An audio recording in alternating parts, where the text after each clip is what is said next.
Maing aga, maing buntag. In today's digital age, how many hours a day do you spend in front of your digital screen? Again, good morning. Today, I'm going to present our study entitled Computer Vision Syndrome and Productivity of Nursing Learners at a University in Iloilo City. To start with, next slide please. To start with, Computer Vision Syndrome, or CVS, also known as digital eye strain, is a pathology caused by prolonged use of electronic devices with digital screen. Symptoms include eye strain, dryness, and blurred vision. In 2021, 60 million people worldwide are suffering from computer vision syndrome, and 1 million new cases are occurring each year. By 2023, individuals worldwide have a significant amount of screen time. It is an average of 6 hours and 37 minutes a day, with an average of 44 hours, along with their gazing hours for the whole day.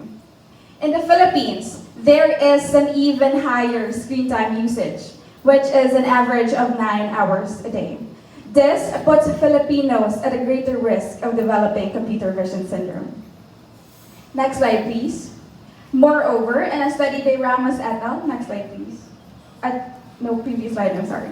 Moreover, in a study by Ramos et al. In 2020, it was found that 60% of nursing students experience symptoms of computer vision syndrome. And such symptoms can detract learners' academic performance and thereby reduce their ability to focus, hindering or reducing their productivity. And so, this study was conducted, which was to determine the significant relationship between computer vision syndrome and the productivity of nursing learners at the University in Iloilo City. So, next slide, please. This study is anchored on cognitive load theory, which states that the brain's capacity for processing information is limited. So, when learners experience symptoms of computer vision syndrome, that the mental energy or the discomfort and fatigue takes up mental energy, thereby reducing their productivity. Thus then, it makes it harder for them to focus. Next slide, please. So next is we have the conceptual framework of our study. So shown is a schematic diagram of the relationship between the antecedent variables, which are the sex and the screen time duration, the independent variable, which is the computer vision syndrome, and the dependent variable, which is the productivity. Next slide, please. For the research method, so this study utilized a descriptive correlational approach. Purposive sampling was used to obtain the sample by distributing a pre-survey to all third-year nursing learners, and respondents are then selected by the following set inclusion criteria, so which includes third-year nursing learners enrolled in the second semester of the academic year 2023-2024, has uses electronic devices with screens for at least an hour a day, has no pre-existing eye disorder, reports experiencing at least one symptoms at least once a week, and is willing to provide informed consent and to participate in the study. So in total, we had 211 respondents.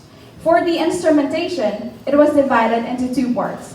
First is the respondent profile, and second is the research tools, which consisted of first a standardized computer vision syndrome questionnaire and a researcher-made productivity scale, which was validated by 3 experts and had a Cronbach's alpha value of 0.930, which shows its high reliability. For the data analysis, we had used frequency, percentage, and chi-square tests. Next slide, please. For the ethical considerations, all information was kept confidential. Respondents participated in the study voluntarily, respecting their privacy and autonomy. Full consent was obtained before participation, and this research study was approved by the Ethics Committee on May 13, 2024. Next slide, please. As for the results, this study revealed that the majority of the respondents were female, making up 84% of the total sample population. The study also found that nearly half, or 44% of the respondents, had high screen time duration, spending a significant amount of time on screens with daily usage ranging from 7 to 10 hours daily. Next slide, please. This study also found that over half, or 53% of the respondents had experienced CVS or computer vision syndrome at a very low level, indicating that their symptoms were minimal. As for the productivity levels of the respondents, almost half of them, or 48% of them, reported that they have high productivity, indicating that they perceive themselves as highly productive. So next slide, please. Now we go on to the relationship between screen time duration and computer vision syndrome. So as for screen time and computer vision syndrome, a significant relationship was found as shown by the chi-square test value of 0.013. This means the likelihood of computer vision syndrome symptoms is statistically related to the duration of screen time. It showed that moderate screen time had the highest, or had the lowest rather, reported computer vision syndrome. As the screen time increased, computer vision syndrome symptoms experienced by the respondents also increased. Next slide, please. As for computer vision syndrome and productivity, a significant relationship was found as shown by the chi-square test value of 0.031. This means that the likelihood of productivity levels is statistically related to computer vision syndrome. So high computer vision syndrome levels is associated with lower productivity. Next slide, please. For the discussion of the study, so the study revealed that computer vision syndrome is prevalent among nursing learners with a significant relationship between longer screen time duration and the severity of computer vision syndrome. Notably, while both male and female nursing learners experienced computer vision syndrome, no significant relationship was found between sex and computer vision syndrome prevalence. This means that screen time habits rather than sex was a more influential factor for these respondents. The research aligning with cognitive theory also found that the intensified computer vision syndrome symptoms negatively impact productivity, particularly academic performance, as discomfort diverts cognitive resources from learning tasks. So as you can see, as screen time duration increases, computer vision syndrome symptoms felt by the respondents also increases, and thereby reducing their productivity. So next slide, please.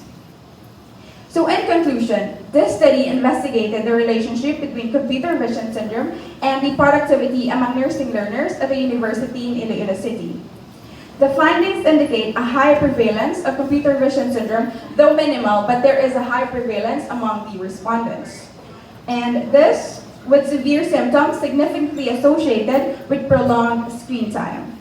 So although sex and screen time duration did not directly influence productivity, a significant relationship was observed between computer vision syndrome and a diminished productivity.